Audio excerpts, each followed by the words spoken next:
Hey, salut tout le monde, on se retrouve aujourd'hui sur Tuto Vrac, ensemble aujourd'hui. Vous voyez, ça a un petit peu changé, la nouvelle année.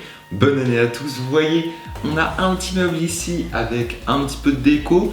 Petite lampe juste ici, hop, pour faire une petite ambiance cocooning. La petite voiture, quelques bricolages que j'avais fait. Et ensuite, au-dessus, on le voit moins. Mais on a un petit peu tout ce qui est déco un petit peu vintage, voilà. Alors aujourd'hui je voulais qu'on fasse ensemble une vidéo, le micro sert à rien, hop, une petite vidéo sur le nouvel ordi. Donc vous voyez que là l'ordi il est terminé, donc il est prêt à l'emploi, ça fait un mois que j'utilise entièrement. Donc il n'y a que lui que j'utilise pour faire mes vidéos, il fonctionne super bien, pas de soucis, juste la carte graphique qu'il faudrait que je change. Voilà, que je passe à quelque chose de mieux, supérieur, parce que là on va pas se mentir que niveau puissance graphique on n'est pas incroyable, c'est-à-dire qu'on va faire tourner Fortnite sans aucun problème, mais dès qu'on va faire un montage vidéo et en même temps qu'on va créer quelque chose sur un logiciel photo, ce que vous voulez, ça va commencer à ramer un petit peu au niveau de la puce graphique, donc c'est pour ça qu'il faudra la changer peut-être prochainement. Donc là vous voyez il est éteint. Il y a le petit interrupteur ici, il suffit de l'allumer et hop, l'ordinateur s'allume entièrement. Donc dans cette vidéo, je vais vous montrer un petit peu ce qui pose problème, ce qui a été super bien fait et ce qu'il faudrait changer. Donc tout d'abord, on va parler un petit peu de la table. Donc la table, c'est une table Ikea très basique qui coûte même pas 25 € et le problème, c'est que c'est du carton. Mais du carton, c'est-à-dire que vous prenez, je sais pas, un pic, un stylo, vous forcez un petit peu, vous rentrez à l'intérieur de la table. Hein. C'est incroyable, tellement c'est fin et la camelote finalement. Donc c'est pour ça que la difficulté, c'est de faire tenir un PC comme ça qui fait presque 20-25 kg dans une table aussi fragile. Alors, il y en a qui m'ont dit pourquoi pas prendre une table de meilleure qualité, une table par exemple en bois massif, quelque chose comme ça. Tout d'abord, c'est très compliqué à découper, en tout cas c'est plus compliqué que ça. Et aussi, c'est le prix. C'est qu'une table comme ça, 25 €, une table en bois massif, ça va être tout de suite 80-90 €, même plus, ce qui est quand même extrêmement cher. Donc vous voyez, petit défaut, c'est que la découpe a pas été parfaite. Et ça se voit, donc je sais pas comment faire pour changer ça. Est-ce que vous avez des idées? On peut voir qu'il y a des petits trous et tout, donc ça c'est dommage. De loin ça se voit absolument pas. De la caméra vous n'allez pas le voir, mais si je fais des zooms vous verrez que il y a des petits accros des fois. Et ça c'est vraiment dommage pour le côté esthétique. Ensuite la vitre, donc c'est aussi une vitre Ikea qui coûte seulement 5 € et pour le prix elle est extra, c'est-à-dire qu'elle remplit ce qu'elle devrait faire, c'est-à-dire une bonne vitre assez solide pour pouvoir mettre facilement des affaires dessus. Ça peut être une souris, la nouvelle souris, la Logitech, et hop, pas de soucis, ça marche génial. Et c'est vrai que ça c'est vraiment extra comme vitre, je vous la conseille à tous les coups si vous avez des bricolages pour 5 €, mais c'est ridicule. Au niveau de l'ordi à l'intérieur, donc les composants, tout est plutôt pas mal. Franchement, la lime elle marche du tonnerre, le processeur aussi. Je le disais, donc la carte graphique il faudra la changer. Les ventilateurs sont vraiment bien. Si vous avez un petit peu plus de budget, essayez de mettre des ventilateurs qui sont rétroéclairés mais en LED qui change de couleur, ça c'est plutôt sympa. Moi j'ai pas pu parce que j'avais pas le budget. N'oublions pas que ce PC coûte à peu près 500 € et normalement quand on va dans un magasin, 500 € c'est même pas le prix du bureau avec le boîtier mais sans les composants. Donc c'est pour ça qu'on peut pas avoir tout ce qu'on veut. Ensuite, je vais vous faire un petit tour du propriétaire. Il y a eu plein d'aménagements, plein de nouvelles choses. Tout d'abord, un support pour la télécommande LED. Donc hop, un petit support pour cette télécommande. Il suffit d'appuyer et on peut changer absolument toutes les couleurs qu'on veut. On peut mettre plein d'effets. C'est plutôt sympa et ça donne vraiment un joli cachet à cet ordinateur. Donc je voulais revenir aussi sur les impressions 3D qu'il y a eu à l'intérieur. Donc il y a eu énormément d'impressions. Tout d'abord, tout ce qui est entretoise entre la carte mère et le bois, c'est imprimé en 3D. Des rondelles pour ces entretoises là qui sont aussi imprimées en 3D. Tout ce qui est plaque d'évacuation d'air aussi en 3D. Et je crois qu'il y a autre chose. Oui, il y a des supports aussi décoratifs qui sont imprimés en 3D. Et je vous montrerai, il y a aussi les caches des ventilos sur les façades. extérieurs qui sont aussi imprimés en 3D. Aussi, quelque chose qui revient souvent, c'est au niveau de la poussière. Donc oui, c'est un PC qui prend la poussière. Pourquoi? Parce que déjà, il a une vitre au-dessus. En plus, je n'ai pas mis de filtre sur les ventilateurs, ce que je vais sûrement faire puisque on commence à voir qu'il y a de la poussière de plus en plus, même si en vrai, ça reste assez raisonnable. Aussi, je voulais revenir sur la température. Donc le PC, en tout cas, de mon point de vue, ne chauffe pas du tout ou très peu. En utilisation normale, on va chauffer entre 30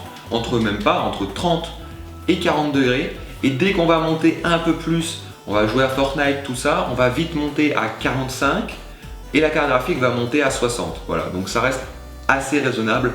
Et c'est vrai que pour un boîtier fait maison, on a une assez bonne ventilation. Donc aussi au niveau des connectiques, comment ça marche? Parce que comme il n'y a pas de boîtier, où sont les prises USB? Comment ça marche? Je vais vous montrer ça tout de suite. Tout d'abord, on retrouve à l'avant, juste ici, tout ce qui est prise USB et prise pour les cartes SD, cartes micro SD en 3.0, donc acheté en Chine. C'est plutôt bien, c'est plutôt pratique. Il y a une rallonge en fait qui vient dans la carte mère et ça permet d'avoir en fait tous ces ports à cet endroit-là. Donc je vous ferai sûrement bientôt une vidéo setup 2019. Puisque là, cette année, en début d'année, on a eu pas mal de choses supplémentaires en ce qui concerne le matériel. Des enceintes que vous ne voyez pas, qui m'ont coûté rien du tout et qui sont excellentes, je trouve. Ensuite, on a un nouveau trépied qui est vraiment génial, c'est une tuerie. Vous verrez ça plus tard. Et pour finir, on a aussi un nouveau décor avec ça. Mais bon, c'est pas encore fini pour le décor. Est-ce que j'ai eu des problèmes avec ce PC jusqu'à maintenant? Et bah pour vous dire, aucun. Donc j'ai eu une fois une mise hors tension parce que il y a eu un bug logiciel. Donc ça, bon, ça arrive à tout le monde. Mais sinon, rien, aucun souci matériel. J'ai jamais eu à rouvrir le boîtier. Il y a juste que là, je vois quelque chose qui s'est décollé, donc je vais aller le recoller. Et sinon, c'est parfait, pas de problème. Alors, autre problème, c'est qu'il va falloir faire du câble management. C'est-à-dire que le boîtier, lui, il a un bon câble management, mais ensuite, tous les périphériques, alors là, c'est le bordel. Donc je pense qu'on verra ça aussi dans une prochaine vidéo. Donc voilà, le boîtier, il a été fait en bois, en contreplaqué. Vous pouvez retrouver bien sûr toute la série sur la chaîne. Ça, c'est vrai que la série est, je pense, assez complète pour ça. Mais ce dernier épisode-là, il est là pour vous montrer un petit peu la beauté de l'ordi. Aucun souci au niveau hardware. Maintenant, au niveau software, donc il suffit d'installer sur une clé USB un Windows 10. Celui-ci, vous allez le récupérer sur cette clé. Acheter une clé Windows sur internet, comme vous voulez, en magasin, ce que vous voulez. En tout cas, sur internet, elles sont assez peu chères. Là, par exemple, la mienne, elle m'a coûté 14 €. Attention, faites bien la différence entre les différents codes. Il y a des codes Windows qui sont compatibles qu'une fois et il y a des codes Windows qui sont compatibles plusieurs fois. C'est-à-dire que si, par exemple, vous changez de disque dur ou quoi que ce soit, vous pourrez en fait remettre votre clé Windows comparé à l'autre. Voilà, donc ça c'est une bonne chose à prendre en compte. Sinon, pas de souci de ce niveau-là, vous lancez le BIOS et ensuite ça lance automatiquement Windows. Au niveau des performances, quelques benchmarks, donc j'ai essayé quelques benchmarks, on est pas mal, mais encore une fois, on est sur un ordi qui est plus orienté bureautique et conception logicielle, modélisation 3D, montage vidéo, donc il n'est pas forcément très bon en jeu. Et en montage, à cause de la carte graphique, on voit que ça ralentit un petit peu. Donc bientôt, on va essayer de mettre une bonne carte graphique. Alors, est-ce que je vous conseille de construire vous-même votre PC? Alors, totalement. Est-ce que je vous conseille de faire un boîtier comme moi? Je sais pas, ça en fonction de si vous avez envie de faire un boîtier comme ça, si vous avez envie de l'incruster dans votre bureau. Et si vous avez le temps aussi, parce que ça a pris énormément de temps, on est sur du plus de 30 heures. Donc c'est vraiment long. Si par contre vous avez envie de créer votre propre ordi, vraiment faites-le. Pourquoi? Parce que vous allez avoir ce que vous voulez. C'est-à-dire que sur un ordi comme ça, j'ai exactement ce que je veux pour mon utilisation.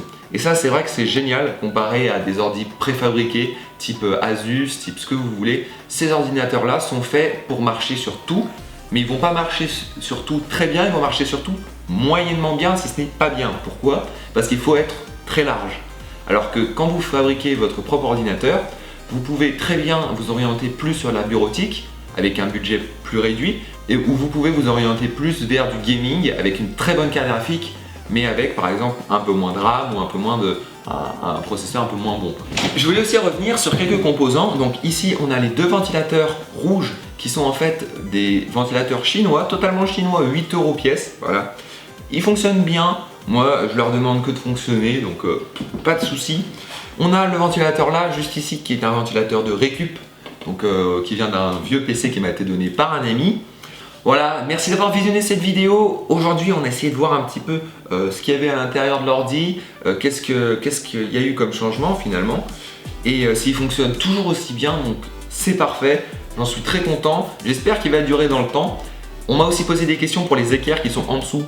Je n'ai aucun souci pour l'instant, et n'oubliez pas, les équerres, qu'elles soient petites ou grandes, en fait, vous avez la même force. Tout dépend du nombre de trous que vous mettez et de vis en fait. Donc là, franchement, moi j'ai pas de souci. Si j'ai des problèmes et que je vois que ça tient moins bien, bien sûr que je rajouterai des équerres. Voilà, donc merci d'avoir visionné cette vidéo. J'espère qu'elle vous aura plu. Vous pouvez vous abonner et mettre un like. On se retrouve sur Tutorac pour une nouvelle vidéo. Allez, ciao tout le monde!